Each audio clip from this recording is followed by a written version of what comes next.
أشهد أن محمدا رسول الله أشهد أن محمدا رسول الله حي على الصلاة حي على الصلاة حي على الفلاح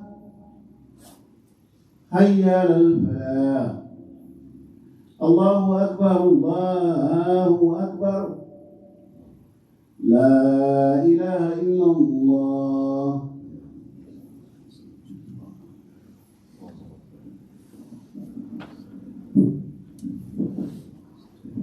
إن الحمد لله نحمده ونستعينه ونستغفره ونؤمن به ونتوكل عليه ونعوذ بالله من شرور أنفسنا ومن سيئات أعمالنا من يهده الله فلا مضل له ومن يضلل فلا هادي له ونشهد أن لا إله إلا الله وحده لا شريك له ونشهد أن محمدا عبده ورسوله صلوات الله عليه وسلامه وعلى آله وأصحابه ومن استنى بسنته أجمعين. يا أيها الناس اتقوا ربكم الذي خلقكم من نفس واحدة وخلق منها زوجها وبث منهما رجالا كثيرا ونساء واتقوا الله الذي تساءلون به والأرحام إن الله كان عليكم رقيبا. يا أيها الذين آمنوا اتقوا الله حق تقاته ولا تموتن إلا وأنتم مسلمون. يا أيها الذين آمنوا اتقوا الله وقولوا قولا سديدا يصلح لكم أعمالكم ويغفر لكم ذنوبكم ومن يطع الله ورسوله فقد فاز فوزا عظيما. أما بعد. أيها الناس, we are all from time to time overwhelmed and dismayed by our affairs in the dunya. The dunya sometimes gets the better of us, sometimes we're on up, things are going really well with our family, with our work, and sometimes things are going really bad and we are finding difficulty and we are on the verge of depression and we ask, Ya Allah, where is your help? Where is your help? The reality of the dunya is not that deep. It should never lead us to the road of depression and anxiety. Allah subhanahu wa ta'ala, He describes the reality of the dunya in a very quaint way. He says, اعلموا أنما الحياة الدنيا لعب ولهو وزينة وتفاخر بينكم وتكاثر في الأموال والأولاد. That the dunya is nothing other than play, amusement, something beautiful to look at, something where we all try to outdo one another and we are in competition with one another as to who has more in their wealth and who has more in their family and their following. Allah subhanahu wa ta'ala, He draws a parallel for the dunya. كَمَثَلِ غَيْثٍ أَعْجَبَ الْكُفَّارَ نَبَاتُهُ ثُمَّ يَهِيجُ فَتَرَاهُ مُصْفَرًّا ثُمَّ يَكُونُ حُطَامًا. The dunya is like a much needed rain that falls upon a barren land that is free or clear from any type of life, any type of greenery, any type of plants or animals. And suddenly this rain comes down that is much needed, and this barren landscape that is yellow and dead suddenly comes to life with all forms of greenery, all forms of colors, and all types of animals. Suddenly there is life. But this life only lasts for a short period of time before it turns again back to that barren land that it once was. And it becomes yellow. ثُمَّ يَهِيجُ فَتَرَاهُ مُصْفَرًّا ثُمَّ يَكُونُ حُطَامًا. Then it becomes dust, like there was no life there before. This is the reality of the dunya. Sometimes you see the beauties of the dunya come to you, and the doors of the dunya open to you. And sometimes the doors of the dunya are shut. No matter how hard you knock on that door, they're not going to open, and you are left barren and in that wasteland. Ali radiallahu anhu, once upon a time, was walking with Ammar ibn Yasir. And Ammar ibn Yasir, he is the son of Yasir, obviously, and Sumayya. Sumayya is the first Shahida, first martyr from the women of the Muslims. They were walking one day and they were talking to each other about their affairs in the dunya. Ali radiallahu anhu was telling him some of the affairs of the Khilafah and what was happening with him, what was happening around him. And Ammar was telling him about his affairs of the dunya. When Ammar finished his little cameo, his little part of the conversation, he breathed a sigh that, like you're overwhelmed and you're dismayed by the dunya. You just had enough. And Ali radiallahu anhu, he asked him when he saw him do this, why do you sigh, ya Ammar? And before Ammar could respond to Ali radiallahu anhu, Ali gave him some advice. some much needed advice. He said, the dunya is none other than 6 things. مطعوم ومشروب وملبوس ومشموم ومركوب ومنكوح. 6 things. The dunya is مطعوم, something that you eat. And the best thing that you can possibly eat is honey. And honey is the product of the mucus of an insect. The dunya is none other than mashroob, something that you drink. And the best that you could possibly drink is water. Right? It's the best thing that you could possibly drink. The purest thing that you can drink. Forget like Coca-Cola and Pepsi and all these other things, right? That you might like. They're full of sugar, they'll kill you. Water is the best thing that you can possibly drink. And water is the best thing that animals can drink. So the dog drinks the same as you. The cow drinks the same as you. The pig, the khinzir, drinks the same as you. The dunya is none other than malbus, something that you wear. And the best thing that you can possibly wear is something made of silk. And silk is none other than a product of the excrements of a worm. The dunya is none other than mashmoom, something that you smell, some fragrance that smells nice. And the best thing that you can possibly smell is the smell of misk.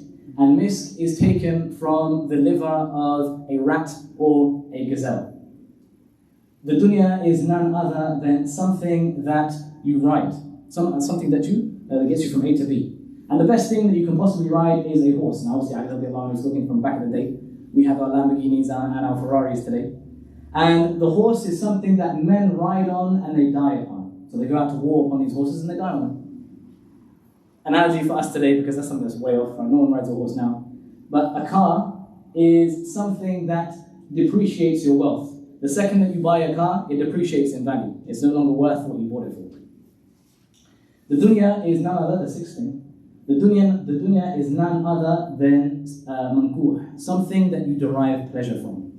And the best thing that you can derive pleasure from in the dunya is mabalun fi mabal. Akramakumullah, Ali radiallahu anhu, he is bait in this example. He says the best thing that you can derive pleasure from is something that urinates with something that urinates. So don't get depressed about the dunya. SubhanAllah. If you find yourself in a strange situation, a precarious situation, where you wish to get close to Allah subhanahu wa ta'ala, you wish to alleviate yourselves from the shackles of the dunya, but you are unable to, know that you have been infiltrated by your enemy from 5 different fronts. The first front is the front of shaitan. And shaitan, he comes and he attacks you from all different angles. ثُمَّ لَآتِيَنَّهُمْ من بين أيديهم ومن خلفهم وعن أيمانهم وعن شمائلهم ولا تجد أكثرهم شاكرين. Shaitan, he promises that he's going to come from in front of us, from behind us, from our right, from our left. And you will find that the vast majority of people are not those who are thankful. Shaitan is the one who promised Allah subhanahu wa ta'ala لَأُغْوِيَنَّهُمْ أَجْمَعِينَ إِلَّا عِبَادَكَ مِنْهُمُ الْمُخْلَصِينَ, that I will lead astray every single one of this person's children, every single one of this person's progeny, meaning Adam alayhi salam, except from your devout and sincere servants. May Allah subhanahu wa ta'ala make us of those who are sincere and devout to Him. Ameen. Shaitan is never happy with you committing the sins that you're committing today. He wants you to go further and keep going further. He wants you first to start to think about committing a sin, have that desire to commit a sin, then to commit that sin, then to recognize that there's nothing wrong with that sin actually. I'm not harming anybody, I'm just fulfilling my desires. And then questioning whether salah and siyam, is there really much point in doing that? I mean, I'm doing all these sins and I'm fasting and praying at the same time, it doesn't really make a difference to my life. Is there any point in that? And then he wants you to keep going and going and going until you question Allah and His Messenger and the very existence of Allah and His Messenger. And then you find yourself in kufr. And then Yawm al-Qiyamah, Shaitan will come to you and he'll say, Ikfur, فَلَمَّا كَفَرَ قَالَ إِنِّي بَرِيءٌ مِّنْكَ إِنِّي أَخَافُ اللَّهَ رَبَّ الْعَالَمِينَ. He will say that I am free from you, I have no association with you, verily I fear the Lord of all the worlds. That's the first front that you have been infiltrated from. The second front that you have been infiltrated from is your own nafs. النفس الأمارة بالسوء إلا ما رحم ربه. Your nafs that is habituated to do certain actions, certain sins that it has been doing for a long time and is just too comfortable with doing it. Have you ever found yourself in a situation where you want to get close to Allah subhanahu wa ta'ala and there is something that you do that you've always wanted to stop, but you keep finding yourself falling into that same sin, that same sin, that same sin? That is your nafs. Your nafs finds pleasure in doing those things. Your nafs finds meaning in doing those things. You have to change yourself, you have to fight yourself, you have to fight your nafs in order to find pleasure in the ta'ah of Allah subhanahu wa ta'ala, in the obedience of Allah subhanahu wa ta'ala, in the worship of Allah subhanahu wa ta'ala. Habituate your nafs on these sorts of things. Make it accustomed to the worship of Allah subhanahu wa ta'ala. You will overcome this enemy, inshaAllah ta'ala. From an enemy, it will become a friend. The third front that you are being attacked from is your family. And as difficult as that is to hear, it is a reality which Allah Himself ta'ala describes for us in the Quran. He says, يَا أَيُّهَا الَّذِينَ آمَنُوا إِنَّ مِنْ أَزْوَاجِكُمْ وَأَوْلَادِكُمْ عَدُوًّا لَكُمْ فَاحْذَرُوهُم.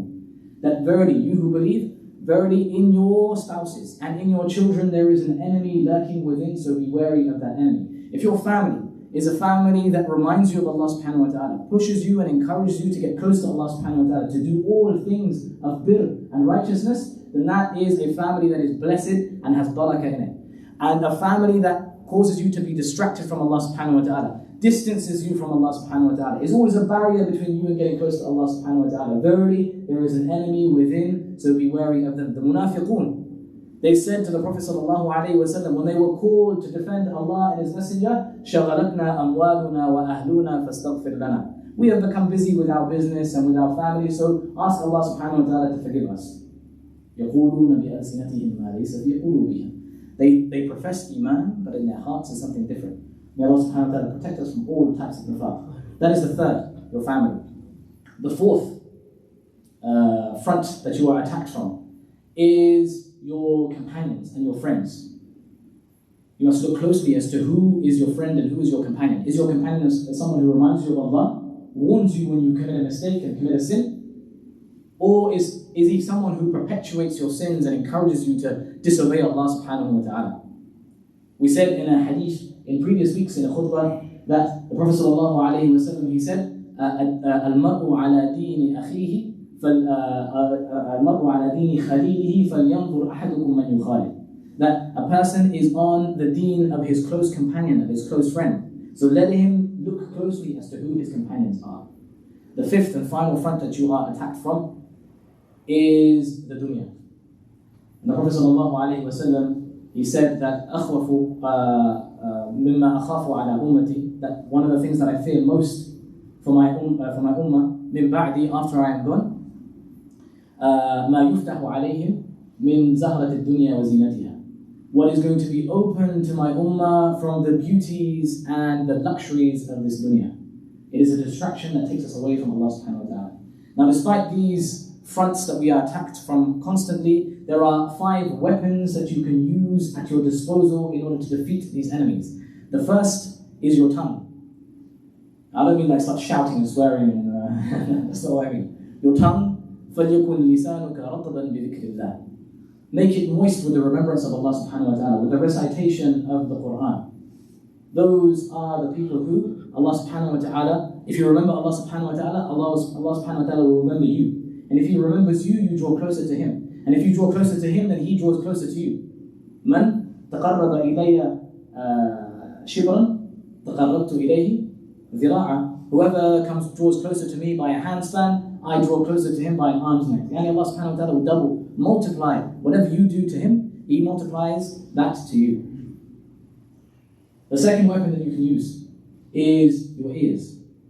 Listen to all that which pleases Allah subhanahu wa ta'ala. Listen to the recitation of the Quran. Listen to lectures and talks from the mashayikh that remind you of Allah subhanahu wa ta'ala and remind you of the signs of Allah subhanahu wa ta'ala and remind you of your purpose in life.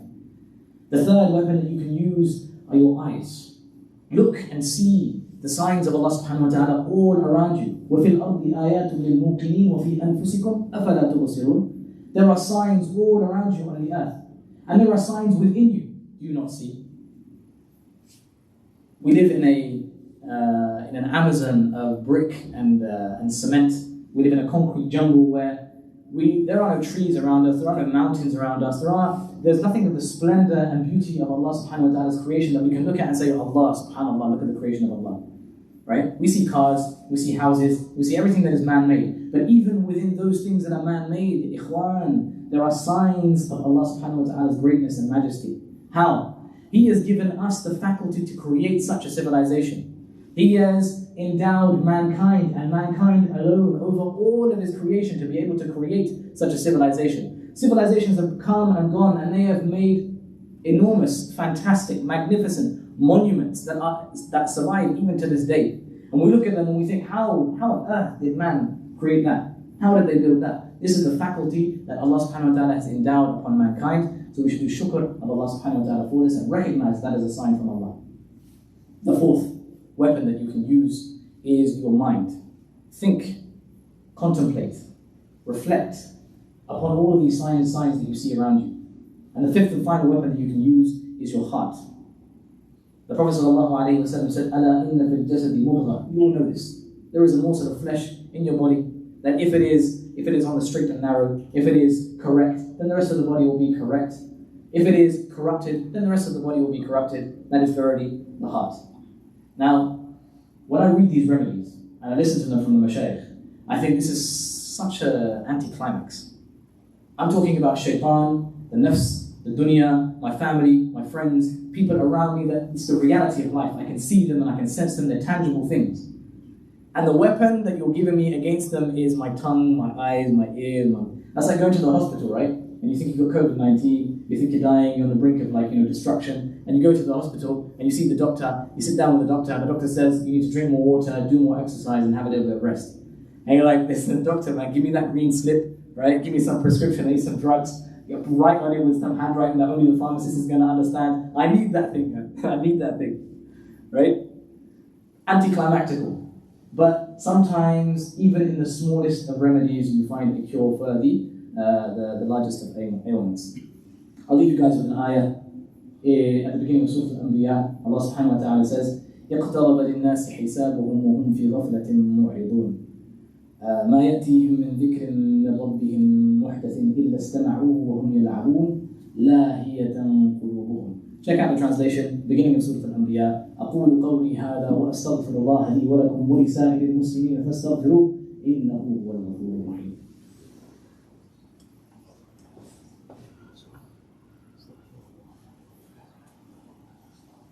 بسم الله والحمد لله والصلاة والسلام على رسول الله وعلى آله وصحبه ومن والاه وبعد.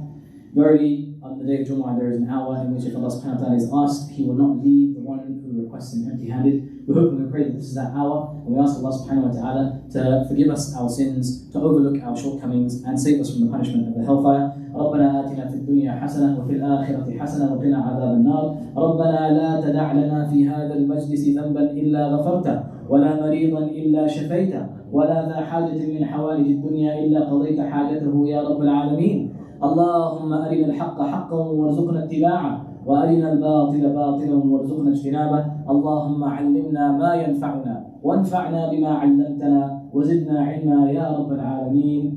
عباد الله رحمكم الله، إن الله يأمر بالعدل والإحسان وإيتاء ذي القربى وينهى عن الفحشاء والمنكر والبغي يعظكم لعلكم تذكرون. واذكروا الله العلي الجليل يذكركم واشكروه يزدكم ولذكر الله أكبر والله يعلم ما تصنعون. وأقم الصلاة.